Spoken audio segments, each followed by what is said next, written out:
మీ అందమైన ప్రయాణం ప్రారంభించండి. 49 మీ తల్లిదండ్రులు కావాలనే కలలను సాకారం చేయడానికి సహాయపడుతుంది. సో న్యాచురల్గా ఫర్టిలిటీ పెంచాలి అంటే లైఫ్ స్టైల్ చేంజెస్ ఏదేది ఫాలో అవ్వాలి?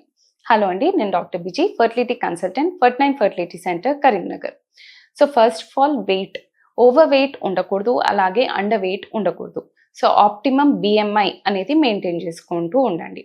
Exercise, so exercise, yoga, meditation ఇది ఫాలో అవ్వండి. ఎక్సర్సైజ్లో మోడరేట్ ఎక్సర్సైజ్ అనేది ప్రిఫర్ చేయండి. Moderate exercise in the sense walking కానీ, స్విమ్మింగ్ కానీ, లైట్ ఎక్సర్సైజెస్ అట్లాంటివి చూసుకోండి. నెక్స్ట్ డైట్, సో ఏది తినాలి ఏది తినకూడదు. సో మైదా ఐటమ్స్ కానీ, processed food, readymade French fries లాంటి items, sugar, Coca Cola, soda drinks ఇట్లాంటివి అవాయిడ్ చేసుకోండి.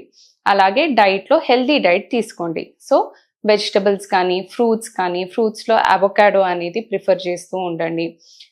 అలాగే నట్స్ తీసుకుంటూ ఉండండి. సో వాల్నట్ అనేది, బాదాం అనేది ఇట్లాంటివి ఎక్కువ మీ ఫుడ్లో, డైట్లో ఇన్కార్పొరేట్ చేయండి. సీడ్స్, పంకిన్ సీడ్స్ కానీ, సన్ఫ్లవర్ సీడ్స్, ఫ్లాక్ సీడ్స్ ఇవన్నీ మీ డైట్లో ఇన్కార్పొరేట్ చేస్తే మంచిది.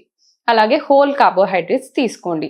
సో ఓట్స్ కానీ, కాంప్లెక్స్ కార్బోహైడ్రేట్స్, బ్రౌన్ రైస్ కానీ ఇట్లాంటివి ఎక్కువ డైట్లో ప్రిఫర్ చేస్తూ ఉండండి. Proper hydration, so proper around 3 to 4 liters of water అనేది తీసుకోండి. Proper sleep, 7 to 8 hours of sleep అనేది కంపల్సరీ ఉండేటట్టు చూసుకోండి. స్ట్రెస్ లెవెల్స్ని తగ్గియండి. అలాగే మగవాళ్ళలో less exposure to Sona bath కానీ, లేకపోతే ల్యాప్ మీద పెట్టుకోవడం ఇవన్నీ కొంచెం తగ్గియాలి. ఇద్దరు ఆడవాళ్ళు మగవాళ్ళు ఆల్కహాల్ ఇంటేక్ని తగ్గియాలి. స్మోకింగ్ అనేది కంపల్సరీ అవాయిడ్ చేసేటట్టు చూసుకోండి. అలాగే డ్రగ్స్ లాంటి అలవాటు ఏమైనా ఉంటే అది కంపల్సరీ స్టాప్ చేసుకోవాలి. Caffeinated drinks, so same Coca Cola కానీ, థమ్స్అప్, పెప్సీ ఇట్లాంటి సాఫ్ట్ డ్రింక్స్ కానీ, లేకపోతే టీ, కాఫీ, ఇందులో కెఫీన్ ఇంటేక్ అనేది ఎక్కువ ఉంటుంది. సో ఇవన్నీ అవాయిడ్ చేసేటట్టు చూసుకోండి. అలాగే ఫోలిక్ యాసిడ్ సప్లిమెంట్స్ కానీ, కోక్యూ సప్లిమెంట్స్ ఇట్లాంటివి ముందే తీసుకుంటే న్యాచురల్గా ప్రెగ్నెన్సీ వచ్చే అవకాశాలు హై ఉంటుంది. Thank you.